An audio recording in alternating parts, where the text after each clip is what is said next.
ஜாஃபர் சாதிக் வழக்கை அமலாக்கத்துறை விசாரிக்க உள்ளதாக என்சிபி அதிகாரிகள் தகவல் தெரிவித்துள்ளனர்.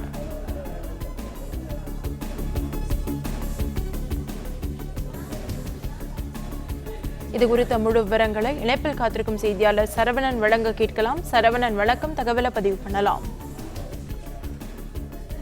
போதைப்பொருள் கடத்தல் வழக்குல ஜாஃபர் சாதிக் கைது செய்யப்பட்டிருக்கக்கூடிய நிலையில் இந்த வழக்கு அடுத்த கட்டத்தை நோக்கி செல்கிறது. அவரிடம் நடத்தப்பட்ட விசாரணையில் பல்வேறு தகவல்கள் வாக்குமூலமாக பெறப்பட்டு அதன் அடிப்படையில மத்திய போதைப்பொருள் தடுப்புப்பிரிவு அதிகாரிகள் நடவடிக்கை அடுத்த கட்டமாக மேற்கொள்ள இருக்கிறார்கள். இந்த நிலையில அவரிடம் நடத்தப்பட்ட விசாரணையில் அவர் இந்த தொழில் மூலமாக, அதாவது போதைப்பொருள் கடத்தல் மூலமாக ஈட்டிய பணத்தை பல்வேறு தொழில்களில் முதலீடு செய்திருக்கிறார். அதுல சில முக்கிய பிரமுகர்களுக்கு பணத்தை கொடுத்திருக்கிறார். நன்கொடை உள்ளிட்ட பல்வேறு காரணங்களை சுட்டிக்காட்டி அதில் கொடுத்திருக்கிறார். அதே போல திரைப்படம் தயாரிப்பதற்கு அந்த பணத்தை முதலீடு செய்திருக்கிறார் போன்ற விவரங்கள் எல்லாம் அவரிடம் நடத்தப்பட்ட விசாரணையில் கிடைக்கப்பட்டிருக்கிறது.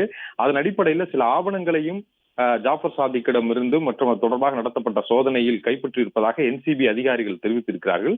எனவே இதில் சட்டவிரோத பணப்பரிமாற்றம் நடந்திருக்கிறது என்ற அடிப்படையில அதற்கான முகாந்திரம் இருப்பதனால அந்த ஆவணங்களை எல்லாம் என்சிபி, அதாவது மத்திய போதைப்பொருள் தடுப்பு பிரிவு, அமலாக்கத்துறைக்கு அனுப்ப இருப்பதாகவும் அமலாக்கத்துறையும் சட்டவிரோத பணப்பரிமாற்றம் என்ற குற்றச்சாட்டின் அடிப்படையில இந்த வழக்கை அவர்களும் விசாரிக்க இருக்கிறார்கள் என்ற தகவலை என்சிபி அதிகாரிகள் கொடுத்திருக்கிறார்கள். அதன் அடிப்படையில அமலாக்கத்துறையும் இது ஆதாரங்கள் இருந்தால் அந்த ஆவணங்களை பெற்று வழக்கை பதிவு செய்து அதில் யாருக்கெல்லாம் ஜாஃபர் சாதிக்கிடம் இருந்து பணம் சென்றது என்ற விவரங்கள் கிடைத்திருந்தால் ஒவ்வொருவரிடமும் சம்மன் அனுப்பி அமலாக்கத்துறையும் அடுத்த கட்டமாக விசாரிக்கும் என்றும், அதற்கு முன்பாக என்சிபி மத்திய போதைப்பொருள் தடுப்பு பிரிவினரும் இது தொடர்பான நபர்களிடம் யாருக்கெல்லாம் ஜாஃபர் சாதிக்கிடம் இருந்து பண பரிவர்த்தனை நடந்திருக்கிறது, யாருக்கெல்லாம் பணம் கொடுத்திருக்கிறார் என்று அவர் கொடுக்கக்கூடிய தகவலின் அடிப்படையில ஒவ்வொருக்கும் சம்மன் அனுப்பி இந்த விசாரணை நடத்த இருப்பதாக தெரிவித்திருக்கிறார்கள்.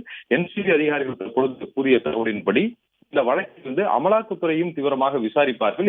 சட்டவிரோத பணப்பரிமாற்றம் இந்த போதைப் பொருள் கடத்தல் மூலமாக கிடைக்கப்பட்ட இந்த பணம் பல்வேறு துறைகளில் முதலீடு செய்யப்பட்டிருக்கிறது, பல்வேறு நபர்களுக்கு கொடுக்கப்பட்டிருக்கிறது. எனவே அது தொடர்பாக அமலாக்கத்துறை இந்த வழக்கை கையில் எடுத்து விசாரிக்கும் என்று தெரிவித்திருக்கிறார்கள். அதற்காக ஆவணங்களும் அமலாக்கத்துறைக்கு கொடுக்கப்படும் என்றும் என்சிபி அதிகாரிகள் தெரிவித்திருக்கிறார்கள்.